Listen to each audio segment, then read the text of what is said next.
নমস্কাৰ দেৰগাঁও ডায়েৰী সমুদৰ্শকে স্বাগতম জনাইছোঁ। আমি বৰ্তমান উপস্থিত আছোঁ দেৰগাঁও সমীপৱৰ্তী নেঘেটিং বিষ্ণুপুৰত উপস্থিত আছোঁ। এইকাৰণে উপস্থিত আছোঁ উচ্চতৰ মাধ্যমিক চূড়ান্ত পৰীক্ষাত 81% নম্বৰে উত্তীৰ্ণ হৈছে দেৰগাঁও গাৰ্লছৰ কৃষ্ণামণি বৰাৰ ঘৰত উপস্থিত আছোঁ। আচলতে নেঘেটিঙৰ এটা দৰিদ্ৰ পৰিয়ালৰ এই ছাত্ৰীগৰাকী আচলতে এই উৰুষা পৰ্যায়টোৰ পৰাই তেওঁ জীৱন সংগ্ৰাম আৰম্ভ কৰিছে।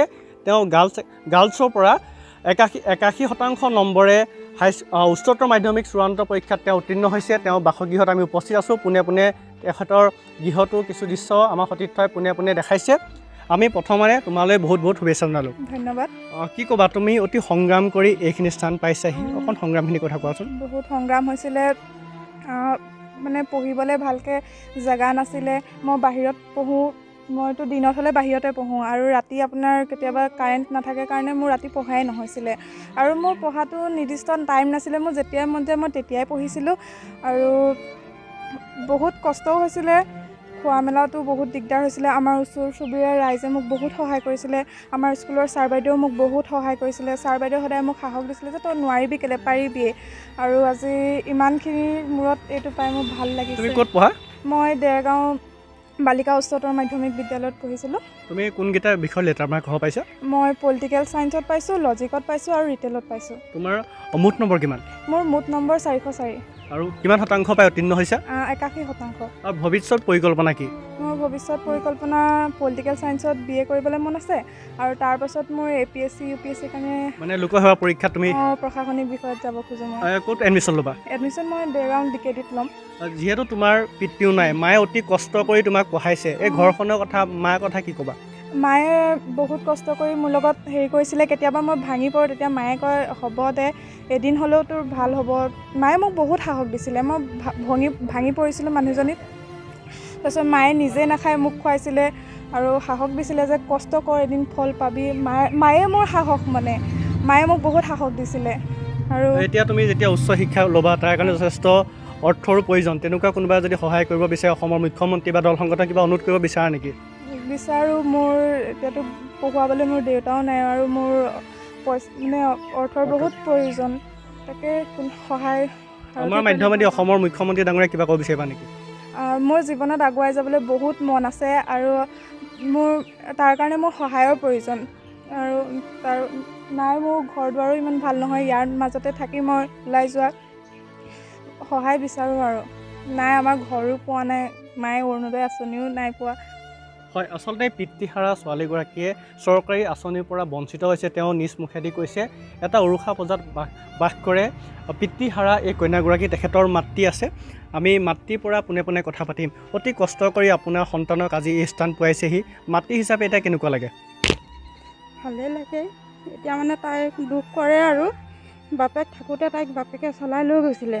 এতিয়া বাপেক নোহোৱাৰ পৰা তাই মানে পঢ়িবলৈ কৰিবলৈ মন নাইকিয়া হয়। সদায় কিতাপখন লৈ সদায় কান্দি থাকে। মই চাওঁহি, মই বোলো তুমি কেলৈ কান্দিছা? বোলে বাপেকে মানে নাইকিয়া হোৱাৰ পৰা তাইৰ দুখটো বেছি হ'ল। তেতিয়া মই আহোঁ, তই এতিয়া দেউতাৰ কথা এনেকৈ ভাবি থাকিলে নহ'ব নহয়, বোলো মই আছোঁ নহয়, তই পঢ়চোন। এতিয়া তেনেকৈ মানে কৈ পিনি তাইক মানে বুজাই কৰি ৰাখোঁ। আৰু চৰকাৰী একো সা সুবিধা পোৱা নাই? নাই, নাপাওঁ। যাওঁ পঞ্চায়তত যাওঁ, গ'লেও আমুকটো হৈছে তামুকটো হৈছে তেনেকেই কৈ থাকে। এতিয়া ছোৱালীগৰাকী পঢ়াৰ কাৰণে যথেষ্ট পইচাৰ প্ৰয়োজন হ'ব। এতিয়া অসমৰ মুখ্যমন্ত্ৰী বা দল সংগঠনে কি অনুৰোধ জনাব অলপ সহায় কৰিবৰ কাৰণে? অলপ সহায় কৰিলে ভাল আছিল। এতিয়া ছোৱালীজনী আগবাঢ়ি যাবলৈ অলপ দিগদাৰ হয় নহয়, দিয়া কৰা মানুহ নাই নহয়। এতিয়ালৈকে ধৰক ওচৰ চুবুৰীয়া মানুহে সহায় কৰি লৈ গৈছে আৰু সহায় প্ৰয়োজন? সহায় প্ৰয়োজনেই আছে এতিয়া তাই পঢ়িব যেতিয়া। হয়, আচলতে মাক যথেষ্ট আৱেগিক হৈ পৰিছে। তেখেতৰ শিক্ষক আছে। কি ক'ব, আপোনাৰ ছাত্ৰীয়ে ইমান এটা 81% পাই অঞ্চলটোলৈ গৌৰৱ কঢ়িয়াই আনিছে, এটা দৰিদ্ৰ পৰিয়ালৰ ছাত্ৰী, আপুনি তাইক সৰুৰ পৰা পাইছে, কি ক'ব?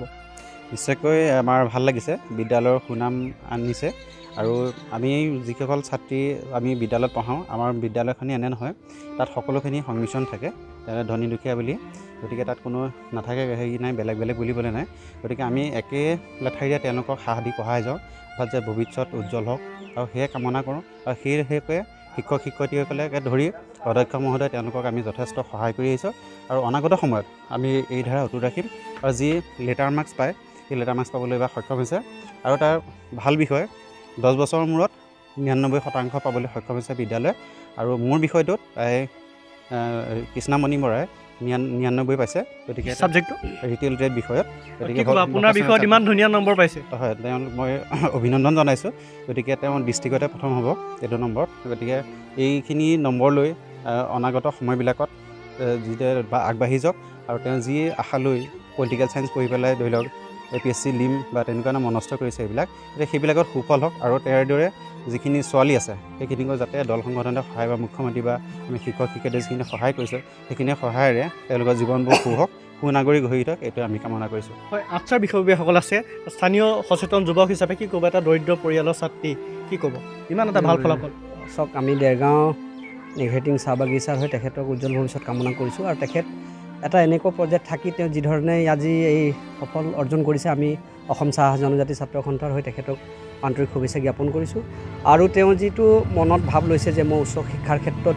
মই আগুৱাই যাব বিচাৰোঁ এই ক্ষেত্ৰত বিশেষকৈ মই আপোনালোকৰ চেনেলৰ যোগেদি ক'ব খোজোঁ যে এই কন্যাগৰাকী বা আমাৰ কৃষ্ণামণি বৰাৰ এটা দুখীয়া দৰিদ্ৰ পৰিয়ালৰ তেখেতক বহুকেইজন তেনেকুৱা সৎ ব্যক্তি থাকে যে তেওঁৰ শিক্ষাৰ ক্ষেত্ৰত সহায় কৰি অহা দেখিছোঁ আপোনালোকৰ চেনেলৰ যোগেদি আমিও আহ্বান জনাওঁ যাতে এই আমাৰ ভণ্টিগৰাকীৰ ক্ষেত্ৰত যদি এটা শিক্ষাৰ ক্ষেত্ৰত অলপ যদি ব্যৱস্থা কৰি দিয়ে নিশ্চিতভাৱে আমাৰ ভণ্টিজনী উপকৃত হ'ব আৰু লগতে আজিৰ এই কৃতিত্ব স্থানপ্ৰাপ্তৰ ক্ষেত্ৰত মই দেৰগাঁও বালিকা উচ্চতৰ মাধ্যমিক বিদ্যালয়ৰ পৰা আমাৰ অধ্যক্ষ প্ৰমুখ্যে কৰি শিক্ষাগুৰুসকলকো ধন্যবাদ জ্ঞাপন কৰিছোঁ আৰু বিশেষ এটা কথা ক'ব লাগিব যে এই আমাৰ কৃষ্ণামণি বৰাৰ দেউতাক নথকা অৱস্থাত তেওঁৰ মাতৃ যিটো দিন হাজিৰা কৰি যেনেধৰণে ছোৱালীগৰাকীক আজি 2024 বৰ্ষত উচ্চতৰ মাধ্যমিক শিক্ষান্ত পৰীক্ষাত 81% উত্তীৰ্ণ কৰাবৰ ক্ষেত্ৰত যিটো প্ৰয়াস কৰিব লাগিছিলে সেইটো কিন্তু সম্পূৰ্ণৰূপে তেওঁ উজাৰি দিছে যাৰ কাৰণে আমি গৌৰৱান্বিত হৈছোঁ আৰু পুনৰবাৰ তেখেতসকলক পৰিয়ালবৰ্গক আন্তৰিক ধন্যবাদ জ্ঞাপন কৰিছোঁ আৰু মই আপোনালোকৰ চেনেললৈ আকৌ কওঁ যে আমাৰ পঞ্চায়তৰ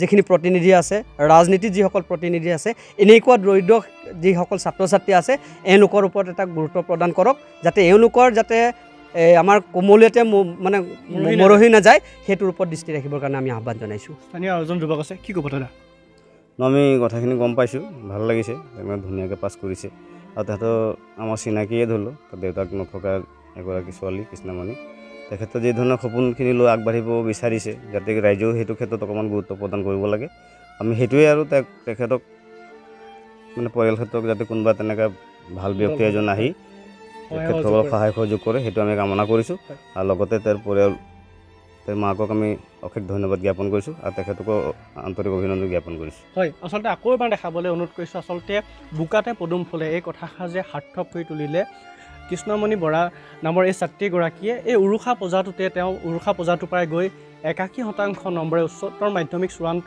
পৰীক্ষাত তেওঁ সুখ্যাতিৰে উত্তীৰ্ণ হৈছে তেওঁ ভৱিষ্যতে এজন প্ৰশাসনিক বিষয়া হোৱা সপোন যি সপোন দেখিছে আমাৰ চেনেলৰ মাধ্যমেদিও আমি তেওঁক শুভেচ্ছা জনালোঁ যে তেওঁ এই অঞ্চলটোৰ পৰাই গৈ এজন দক্ষ প্ৰশাসনিক বিষয়া হিচাপে উজলি দেৰগাঁও অঞ্চললৈ গৌৰৱ কঢ়িয়াই আনক ধন্যবাদ